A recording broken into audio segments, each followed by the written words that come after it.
basically I'm going through this, just clearing out all the dead stuff. This is a client's tree. Just needs to get back into shape a little bit. We'll repot it, get it looking good. One half of it's pretty healthy, but the other half, on this side, all of this is really sort of struggling.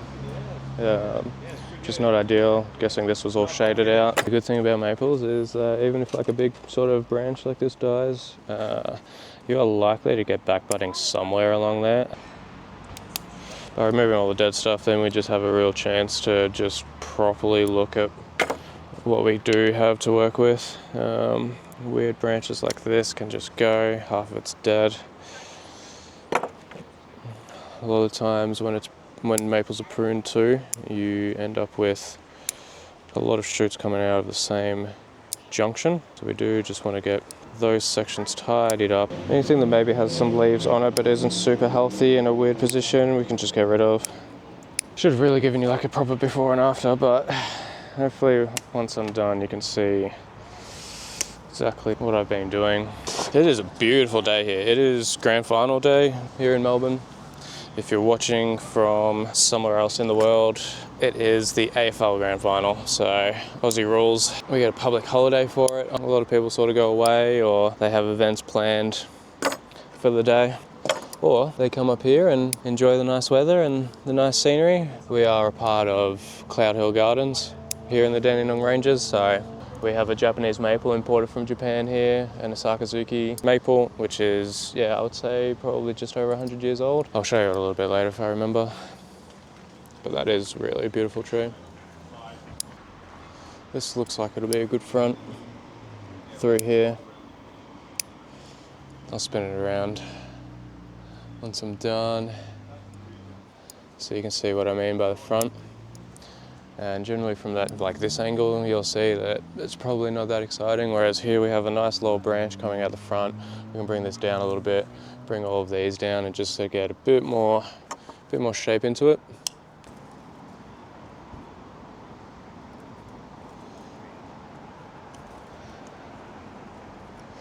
I think we'll also just get rid of this whole branch.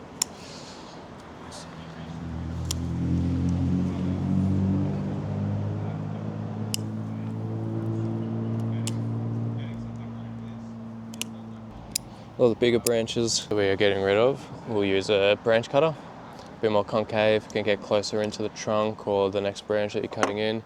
For a lot of the finer stuff, we'll just use our normal scissors. The branch cutters get a little bit chunky when you're trying to do that finer cut.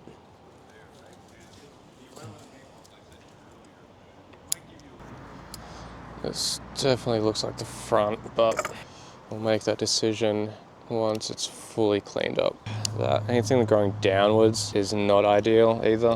We don't generally try and create like a pad structure on maples or deciduous trees, but particularly maples, we want to just get an overall shape with layers rather than pads.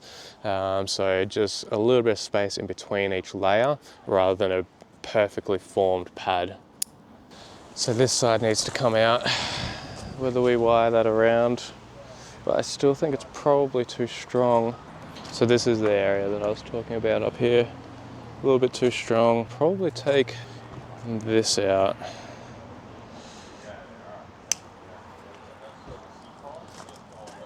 And then I think we get rid of this. Yeah, nice. You can see, I'll just flip this. So you can see now, this is what we're looking at. So you can see that shape start to make a little bit more sense. I reckon that, see that older dude and the younger kid? Yep. They've taken the introduction course like 3 times. Really? Yeah. Well, they became for the next one, so. I just, and they're like, oh, well, you know, pretty much sign us up. Yeah. I'm like, this is perfect for you. They just, I don't know, they just enjoyed the experience. Yeah, yep. Slightly. And then by the time I think the 3rd time came around, and I'm actually going to break tradition. I'm going to get you a black pine. I'll work with you through it. Yeah. And he was too. He was a little bit of a gun. And he would be The kid is? Yeah, the kid. Yeah. And I'm explaining that, you know the way it goes. Explaining Yeah. to everyone. I turn my head, look over, his tree's all done. I was going to say, yeah. This guy, okay. I think you need to push it a little harder. Yeah.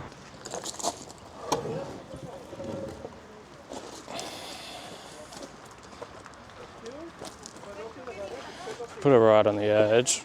Yep. I've somewhere to put it when I get it out.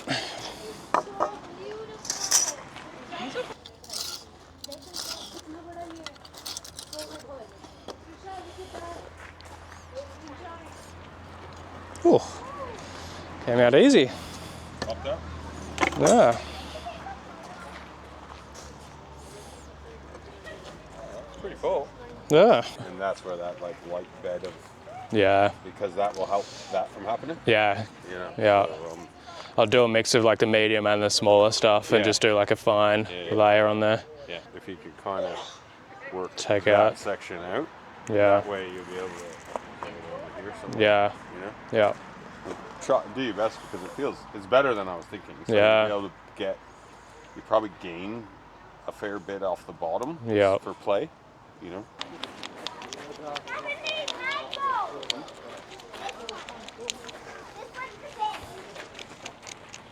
Do you guys do this on purpose? Like, is that all done? Sometimes, yeah. Yep. Sometimes if a branch naturally dies and we want to create a bit of a feature out of it, we sort of find that vein through the tree that's died off, and we'll just sort of open it up a little bit, and then we use what's called lime sulfur, and that hardens it and stops it from rotting out. So there's a couple in there that obviously had that, but they also had some dead branches on there. Yeah. There's one that's in there. That's just on the middle shelf, on the bottom shelf there.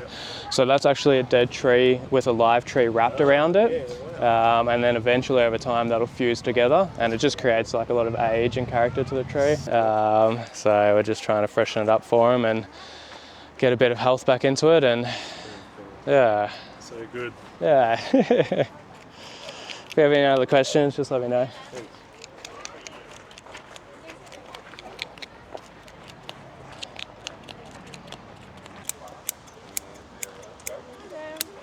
Amazing. Thank you. How do you stop the roots just growing and turn into a root ball? So they will become pot bound eventually. This one has been left in that pot for quite a long time.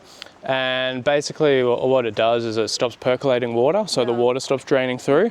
So that's a good sort of sign that the root ball is so full that no water's getting through, so it's not getting the nutrients that it needs. So every now and then, probably every 3 to 4 years on most trees, we'll come through and we'll repot them and just trim the roots back, and then it has space for those roots to grow back into, and that just happens on a sort of, so So you can tell when the tree starts getting stressed out? Yeah, you can, I mean, that main sort of sign is that percolation, but otherwise you can do it for aesthetic reasons. If you want to change the angle of the tree, you can repot. Sometimes the roots will even grow out of the bottom of the pot, and obviously that's a good time that, it's going to need to be repotted, so it just depends on the tree, the age of the tree as well. The younger trees grow a lot quicker, so particularly deciduous trees, they're going to need repotting that a little bit quicker, sometimes every year. Wow. It's a lot of work, isn't it? Amazing. It can be. When you have a collection this size, it's sort of constant, but if you have, just a small collection at home, it's really not too bad. Oh, thank you. Yeah, no worries. Interesting. Thank you very much. Have a lovely day. That looks nice. Yeah. Aside from Now that it's centered. Yeah, aside from what we talked about, draining all right. I think it. Yeah. And to get a pot for that would be expensive. Which No. Oh, fine. Yeah, I think so. Color's quite nice. To tell you the truth, the glaze. Of that It's really nice. It's really nice. I think particularly where I've got it now, it's a little bit more golden. Yeah. And almost the perfect sort of size for it. You know what I think it is? It's birdback. Yeah, right. Yeah, okay. Yeah. There's a couple in the back there that were once birdbacks. Yeah, okay. If you put like our normal scoria, nothing's going through it. But I guess you have to find your maybe wire. Yeah.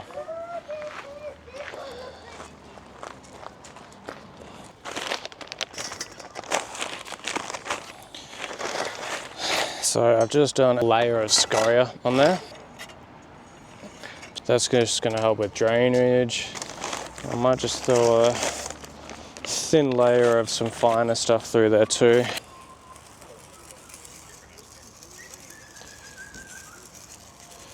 That's just going to fill in all the little gaps with something that's still well draining. And that's probably pretty good. Don't want to put too much in there because we still need to put fresh soil in as well. So now we'll go the soil. When we put something up like this, it doesn't have a lot of the original soil in the middle section of the root ball at the base.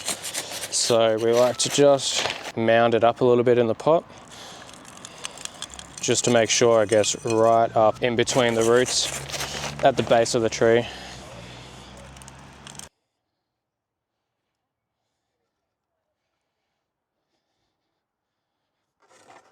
And then we're just going to twist it into position.